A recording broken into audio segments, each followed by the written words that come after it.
जय श्री कृष्णा। राधे राधे। आज आप लोग सुनेंगे सती शिव की कथा। दक्ष प्रजापति की सभी पुत्रियां गुणवती थी, फिर भी दक्ष के मन में संतोष नहीं था। वे चाहते थे उनके घर में एक ऐसी पुत्री का जन्म हो जो सर्वशक्ति संपन्न हो एवं सर्वजनी हो। अतः दक्ष एक ऐसी ही पुत्री के लिए तप करने लगे। तप करते करते अधिक दिन बीत गए तो भगवती आधा ने प्रकट होकर कहा, मैं तुम्हारे तप से प्रसन्न हूँ। तुम किस कारण तप कर रहे हो? दक्ष ने तप करने का कारण बताया तो माँ बोली, मैं स्वयं पुत्री रूप में तुम्हारे यहाँ जन्म धारण करूँगी। मेरा नाम होगा सती। मैं सती के रूप में जन्म लेकर अपनी लीलाओं का विस्तार करूंगी। फलतः भगवती आधा ने सती रूप में दक्ष के यहाँ जन्म लिया। सती दक्ष की सभी पुत्रियों में सबसे अलौकिक थी। सती ने बाल अवस्था में ही कई ऐसे अलौकिक आश्चर्यचकित करने वाले कार्य कर दिखाए थे जिन्हें देखकर स्वयं दक्ष को भी विस्मयता होती रहती थी। जब सती विवाह योग हो गई तो दक्ष को उनके लिए वर की चिंता होने लगी। उन्होंने ब्रह्मा जी से इस विषय में परामर्श किया। ब्रह्मा जी ने कहा, सती आधा की अवतार है, आधा आदि शक्ति और शिव आदि पुरुष है। अतः सती के विवाह के लिए शिव ही योग और उचित वर है। दक्ष ने ब्रह्मा जी की बात मानकर सती का विवाह भगवान शिव के साथ कर दिया। सती कैलाश में जाकर भगवान शिव के साथ रहने लगी। भगवान शिव के दक्ष के दामाद थे, किंतु किसी वजह से दक्ष के हृदय में भगवान शिव के प्रति बैर और विरोध भाव पैदा हो गया। एक बार देवलोक ने ब्रह्मा ने धर्म के निरूपण के लिए एक सभा का आयोजन किया था। सभी बड़े बड़े देवता सभा में एकत्र हुए। भगवान शिव भी इस सभा में बैठे थे। सभा मंडल में दक्ष का आगमन हुआ। दक्ष के आगमन पर सभी देवता उठकर खड़े हो गए, पर भगवान शिव खड़े नहीं हुए। उन्होंने दक्ष को प्रणाम भी नहीं किया। फलतः दक्ष ने अपमान का अनुभव किया। केवल यही नहीं, उनके हृदय में भगवान शिव के प्रति ईर्ष्या की आग जल उठी। वे उनसे बदला लेने के लिए समय और अवसर की प्रतीक्षा करने लगे। एक बार सती और शिव कैलाश पर्वत पर बैठे हुए परस्पर वार्तालाप कर रहे थे। उसी समय आकाश मार्ग से कई विमान कनखल की ओर जाते हुए दिखाई पड़े। सती ने उन विमानों को देखकर भगवान शिव से पूछा, प्रभु, ये सभी विमान किसके हैं और कहाँ जा रहे हैं? भगवान शंकर ने उत्तर दिया, आपके पिता ने बड़े यज्ञ का आयोजन किया है। समस्त देवता और देवांगनाएं और इन विमानों में बैठकर उसी यज्ञ में सम्मिलित होने के लिए जा रहे हैं। इस पर सती ने दूसरा प्रश्न किया, क्या मेरे पिता ने आपको यज्ञ में सम्मिलित होने के लिए नहीं बुलाया? भगवान शंकर ने उत्तर दिया, आपके पिता मुझसे बैर रखते हैं, फिर वे मुझे क्यों बुलाने लगे, क्यों बुलाएंगे? सती मन ही मन सोचने लगी। फिर बोली, यज्ञ के इस अवसर पर अवश्य मेरी सभी बहनें आएंगी। उनसे मिले हुए बहुत दिन हो गए। यदि आपकी अनुमति हो तो मैं भी अपने पिता के घर जाना चाहती हूँ। यज्ञ में सम्मिलित हो लूँगी और बहनों से भी मिलने का शुभ अवसर मिलेगा। भगवान शिव ने उत्तर दिया, इस समय वहाँ जाना उचित नहीं होगा। आपके पिता मुझसे बैर रखते हैं, हो सकता है वे आपका भी अपमान करें। बिना बुलाए किसी के घर जाना उचित नहीं होता है। इस पर सती ने प्रश्न किया, ऐसा क्यों? भगवान शिव ने उत्तर दिया, विवाहिता लड़की को बिना बुलाए पिता के घर नहीं जाना चाहिए, क्योंकि विवाह हो जाने पर लड़की अपने पति की ही हो जाती है। पिता के घर से उसका संबंध टूट जाता है। लेकिन सती पीहर जाने के लिए हट करती रही। अपनी बात बार बार दोहराती रही। उनकी इच्छा देखकर भगवान शिव ने पीहर जाने की अनुमति दे दी। उनके साथ अपना एक गण भी साथ में भेज दिया। उस गण का नाम वीरभद्र था। सती वीरभद्र के साथ अपने पिता के घर गई।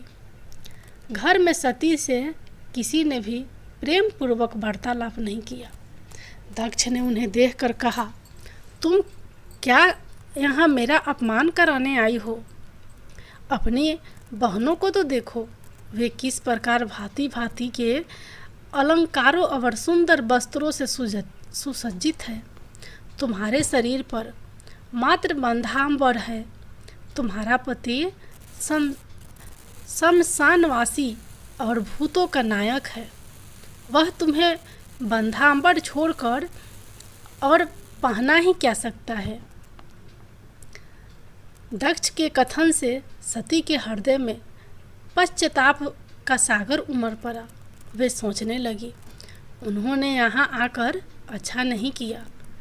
भगवान ठीक ही कह रहे थे, बिना बुलाए पिता के घर भी नहीं जाना चाहिए। पर अब क्या हो सकता है, अब तो आ ही गई हूँ। पिता के कटु और अपमानजनक शब्द सुनकर भी सती मौन रही।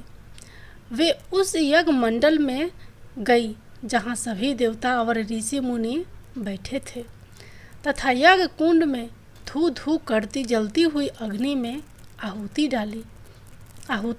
डाली जा रही थी। सती ने यज्ञ मंडप में सभी देवताओं के तो भाग देखे, किंतु भगवान शिव का भाग नहीं देखा। वे भगवान शिव का भाग ना देखकर अपने पिता से बोली, पितृ श्रेष्ठ, यज्ञ में तो सबके भाग दिखाई पड़ रहे हैं, किंतु कैलाशपति का भाग नहीं है। आपने उनका भाग क्यों नहीं रखा? दक्ष ने गर्व से उत्तर दिया, मैं तुम्हारे पति शिव को देवता नहीं समझता।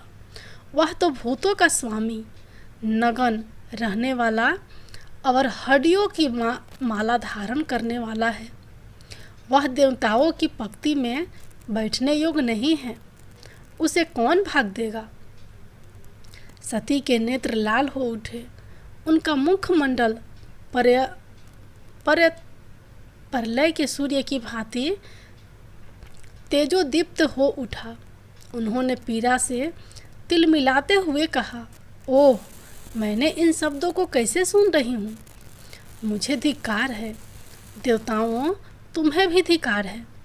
तुम भी उन कैलाशपति के लिए इन शब्दों को कैसे सुन रहे हो, जो मंगल के प्रतीक है और जो क्षण मात्र में संपूर्ण सृष्टि को नष्ट करने की शक्ति रखते हैं। वो मेरे स्वामी हैं। नारी के लिए उसका पति ही स्वर्ग होता है। जो नारी अपने पति के लिए अपमानजनक शब्दों को सुनती है, उसे नरक में जाना पड़ता है। पृथ्वी सुनो, आकाश सुनो और देवताओं, तुम भी सुनो। मेरे पिता ने मेरे स्वामी का अपमान किया है। मैं अब एक क्षण भी जीवित रहना नहीं चाहती।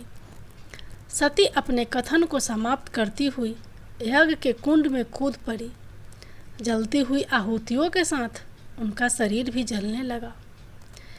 यज्ञ मंडप में खलबली पैदा हो गई। हाहाकार मच गया। देवता उठकर खड़े हो गए। वीरभद्र क्रोध से कांप उठे। वे उछल उछल कर यज्ञ का विध्वंस करने लगे। यज्ञ मंडप में भगदड़ मच गई। देवता और ऋषि मुनि भाग खड़े हुए। वीरभद्र ने देखते ही देखते दक्ष का मस्तक काट कर फेंक दिया। समाचार भगवान शिव के कानों में भी पड़ा। वे प्रचंड आंधी की भांति कनखल जा पहुँचे। सती के जले हुए शरीर को देखकर भगवान शिव ने अपने आप को भूल गए। सती के प्रेम और उनकी भक्ति ने शंकर के मन को व्याकुल कर दिया।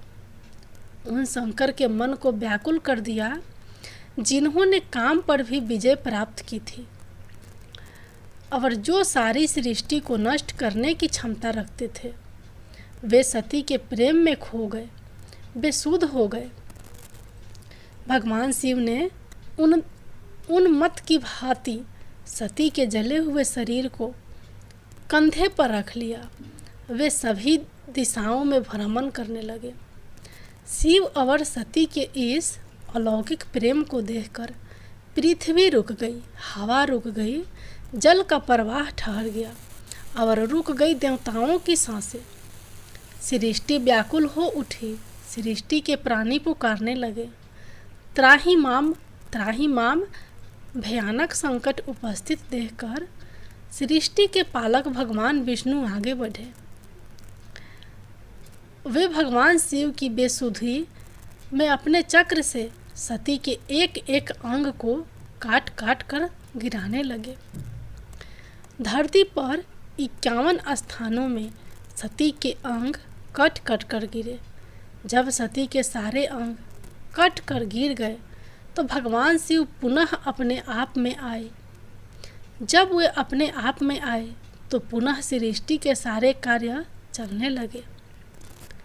धरती पर जिन 51 स्थानों में सती के अंग कट कट कर गिरे थे, वही स्थान आज शक्तिपीठ माने जाते हैं।